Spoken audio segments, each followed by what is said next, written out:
Thank you very much. Let's take our seats. I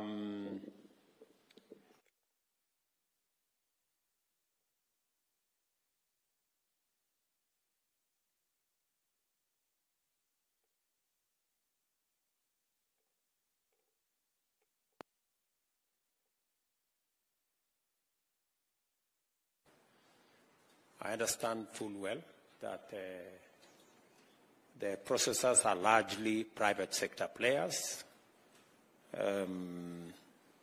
cooperatives, and to a very small extent, some that have a public interest. And I think David Ndii has told you what our plan is. We have identified this dairy sector as a very important sector for a couple of reasons.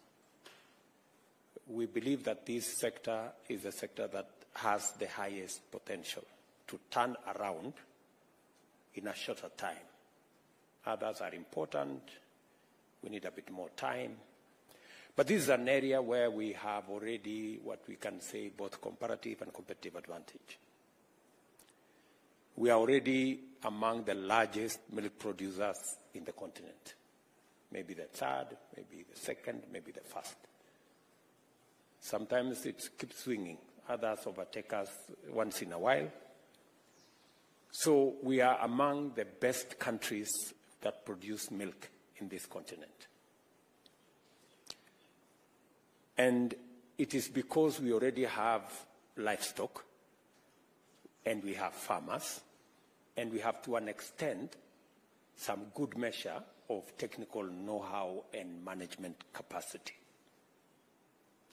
We just need to see how we can build, the partnership and working together to elevate the productivity of our herd and increase the production of our country. It is valuable to us as a nation because it is the place where we can easily increase the incomes of many farmers and many Kenyans. As has been said, the same cows we have today that are producing 2, 3, 4, 5, we can double. The same herd, same farmer, same place, we can double the production just by making a couple of interventions. And we want to listen to some of the ideas you have because we also are focused on this sector and we have interventions that we want to put in place. We believe this is also a sector that can not only generate more incomes for Kenyans, it can also create significant levels of employment. We have so many young people that as government we believe we should find opportunities for them to work. And dairy sector is one such sector, especially the whole value chain from production all the way to the market.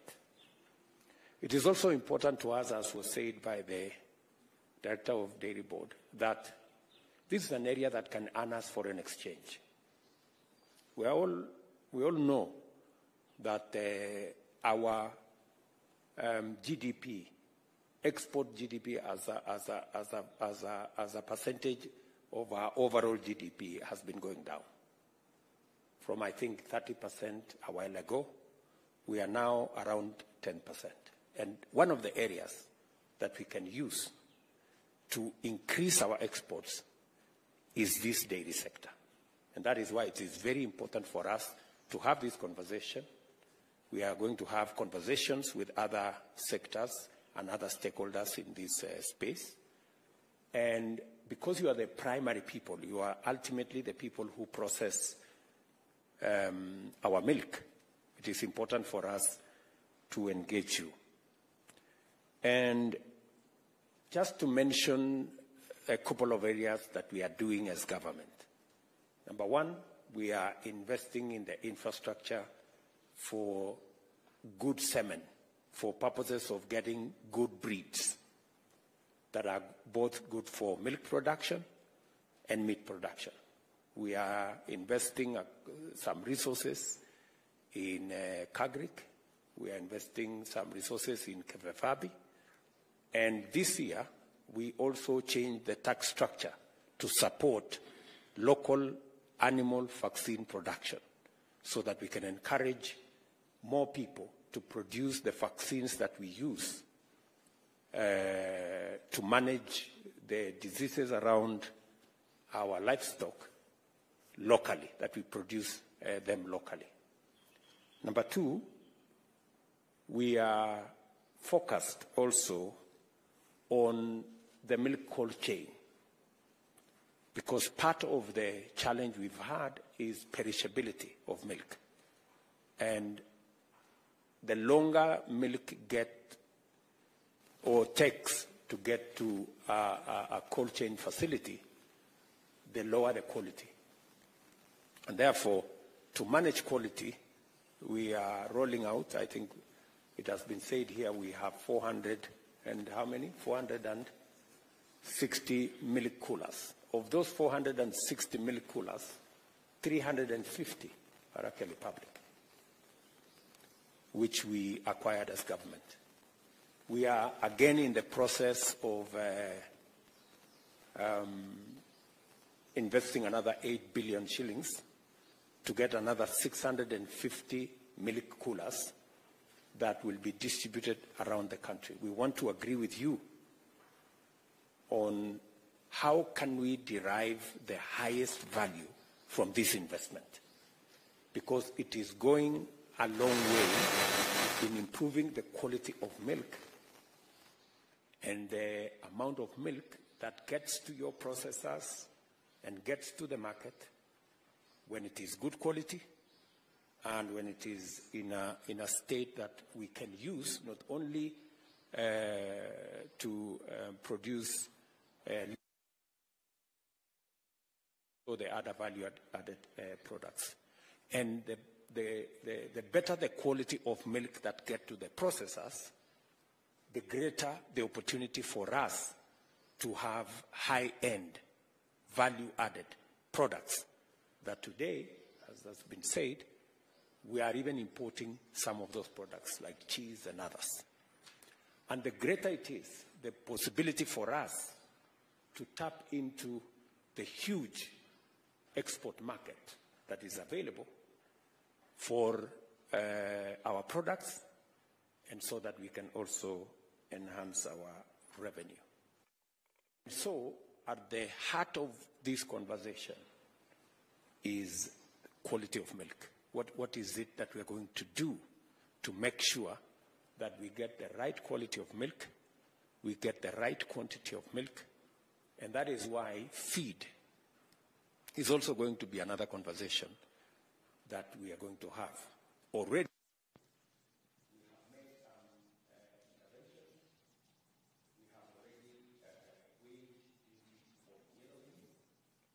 we are working with some private sector players to see whether we can bulk the production of silage, hay, and other products so that we can make them affordable to many of our farmers, to increase their productivity, and so that we can make this whole industry sustainable, profitable, but we also use it to drive our revenues, both local and from exports. So this is the conversation I want us to have. What I was asking my team is that as we make all these interventions, we are investing in AI facility, we're investing in vaccine facility, we're investing in cold room facility, we are investing in supporting farmers, and everything that we are doing, what are the other stakeholders doing? What are the processors doing to support this whole endeavor? More specifically, how do we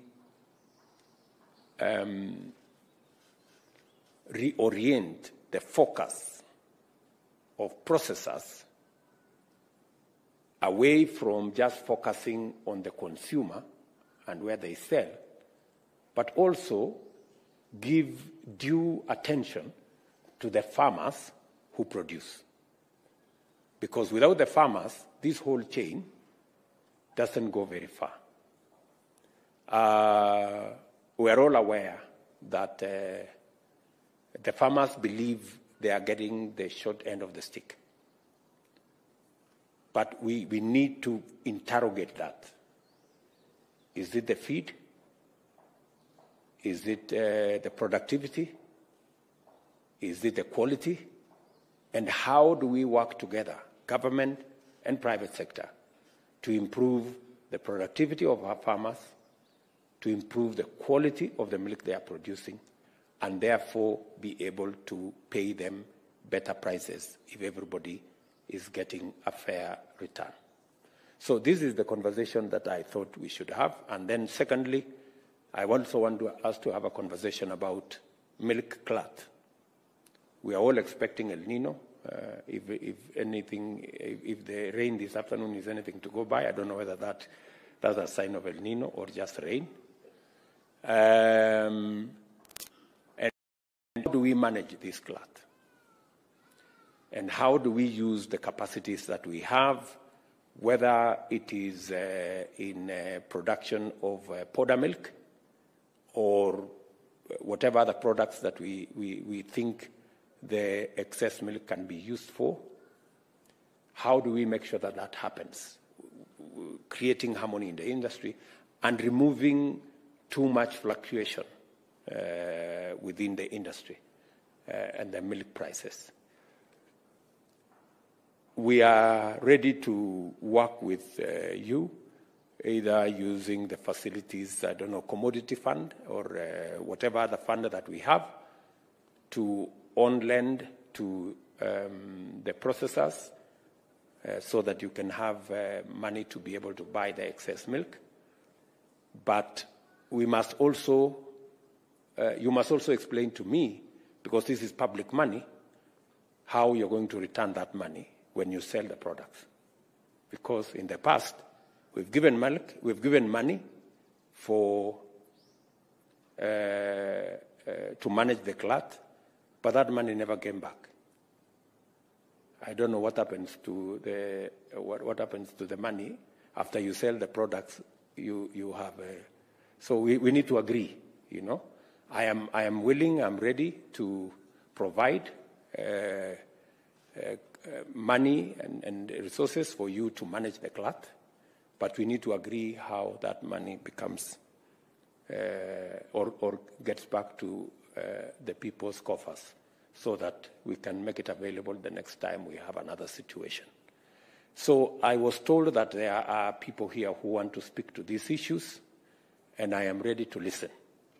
So maybe somebody can come and manage the rest of the people who want to speak. Mweke, asanteni sana.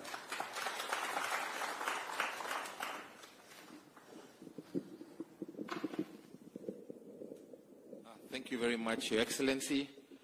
We have Mr. Kenneth Gitonga, who is the CEO of the Meru Central Dairy Cooperative, who will just mention a few things on behalf